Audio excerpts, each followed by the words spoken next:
So ons gesels 'n bietjie oor vergifnis, so ek gaan sommer hier wegspring met, hier is Matteus 6, en dis die Onse Vader. En die Onse Vader, as mense hom lees, aan die einde het hy 'n baie interessante, Jesus maak 'n stelling aan die einde, en hy sê, dit is hier vanaf vers 14, het sê, as julle ander mense, hulle oortredings vergewe, sal julle hemelse Vader julle ook vergewe. Maar as julle ander mense nie vergewe nie, sal julle Vader julle ook nie julle oortredinge vergewe nie. So waarop het neerkom dit, as jy dit lees soos wat daar staan, en ek weet mense probeer baie keer om dit probeer anders te maak, dit wat dit sê, maar wat dit sê daarso, as jy nie vergewe nie, sal jy nie vergewe word nie. En die realiteit is, as jy nie vergewe word nie, jy kan nie hemel toe gaan, as jy sondes het, wat nie vergewe is nie. So dit is wat hierdie skrifgedeelte praat. Nou die interessante insig in hierdie skrifgedeelte is, dat hierdie is onder die wet. Dit is hoe dit onder die wet gewerk het. Onder die wet was, omdat deur die wet, het jy deur werke in die hemel gekom. So jy moes perfek wees, om in die hemel te kon inkom. So as Jesus hier praat, dan praat hy met mense wat onder die wet is, hulle bring nog offers, en hy sê vir hulle, as julle volgens die wet probeer inkom in die hemel, as daar enige iemand is wat jy iets teen het wat jy nie vergewe het nie, beteken dit, jy gaan nie vergewe word daarvoor nie.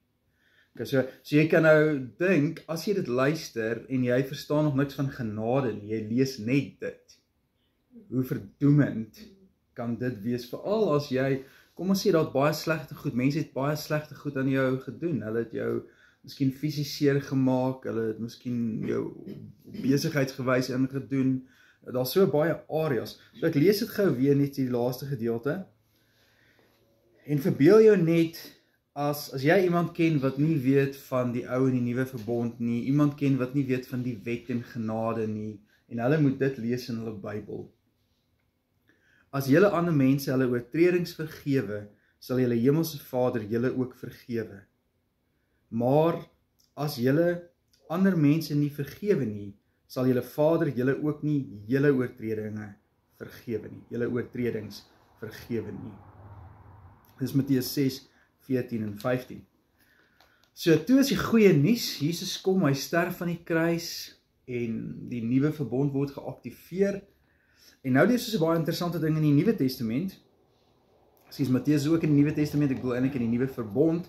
Die nuwe verbond begin as Jesus sterf van die kruis, so die ou en die nuwe verbond is nie die ou en die Nuwe Testament in die Bybel nie, dit is wanneer Jesus sterf, dan aktiveer die nuwe verbond.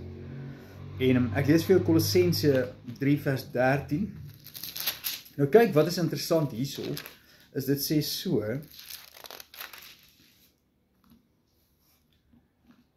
wees geduldig met mekaar en vergewe mekaar as die een iets teen die ander het. Soos die Here julle vergewe het, moet julle mekaar ook vergewe. Soos die Here julle vergewe het, moet julle mekaar ook vergewe. So hier sien ons, ewe skielik het daar 'n bietjie van 'n skuif plaasgevind. Onder die wet moet jy vergewe om vergewe te kan word. Onder genade in die nuwe verbond word jy eers vergewe, al jou sondes verlede, hede en toekomstig. En dan sê die Here, jy's nou vergewe, so jy kan ook nou met daai krag wat binne in jou is, jy's in die Here se teenwoordigheid. Nou is jy eintlik versterk sodat jy kan vergewe. Ons gaan nou praat oor die hele ding van amper die burden om te moet vergewe om vry te kom. So, kom ons kyk gou Efesiërs 4 vers 32. As ons daar gaan, dis dieselfde konsep wat ons daar vind in Efesiërs. Efesiërs 4 vers 32 sê, wees goedgesind en hartlik teenoor mekaar en vergewe mekaar soos God julle ook in Christus vergewe het. Weereens, soos God julle ook in Christus vergewe het. So dis 'n afgehandelde saak. Ons is vergewe, en dan sê die Here, okay, nou soos wat jy vergewe, so jy hoef nie te vergewe om vergewe te word nie, jy is vergewe, en dan wat gebeur is, dan kan jy weer vergewe. So, die vraag baie keer wat by mense opkom, nou so wat gebeur nou, as ek iemand nie kan vergewe nie, hoe kan ek dit reg kry om te vergewe? En ek was nou die dag, was ons by 'n byeenkoms, En by daai byeenkoms was daar geleentheid wat jy mense kon vergewe. En een ou het 'n stelling gemaak wat ek dink wat nogal erg is. Toe wat gebeur is jy kon vorentoe gaan en dan, as daar nou iemand is wat jy nie kan vergewe nie, dan kan jy hom nou daar vergewe. En die stelling wat hy te maak is, hy sê, die mense moet maar kies hoe vry wil hulle wees. En dit kom van die hele verstaan dat as ek niemand vergewe nie, is ek gebind. Eintlik maar aan daai persoon en dit pla my en dis in my gedagtes. So hy sê toe, die stelling is toe nee, jy moet maar kies hoe vry jy wil wees. En ek sê, baie keer is daar goed wat mense aan jou doen, wat nie so maklik is om te vergewe, dat jy sommer net kan vorentoe stap en sê, ek vergewe jou nie. As jy die persoon weer sien, dan kom dit weer terug.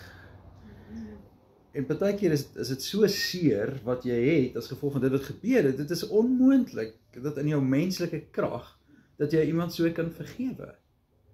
So sy stelling is, hy sê, hulle moet maar kies hoe vry hulle wil wees. Nou, jy kan dink hoe condemning daai stelling is, want as jy nie kan vergewe, dit beteken dit met ander woorde, jou vryheid is in jou eie hande, van hoe vry jy kan wees, en die ou wat seerder gemaak is die ander ou, omdat hy seerder gemaak is hy gaan nie vrykom nie, die ou wat min seer gemaak is, hy gaan maklik vergewe, so hy gaan maklik vrykom.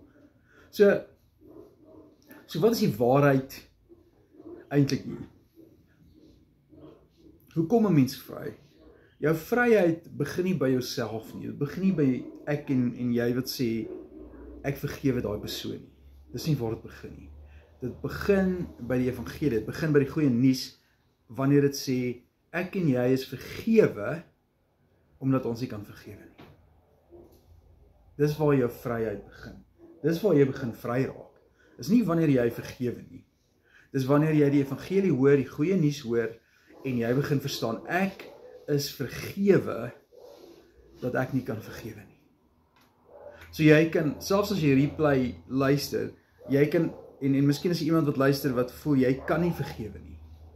Gaan sit, en dan wat jy doen is, as jy begin sê vir jouself, ek is vergewe, dat ek nie kan vergewe nie, en jy sal voel, hoe daar iets in jou binneste begin gebeur.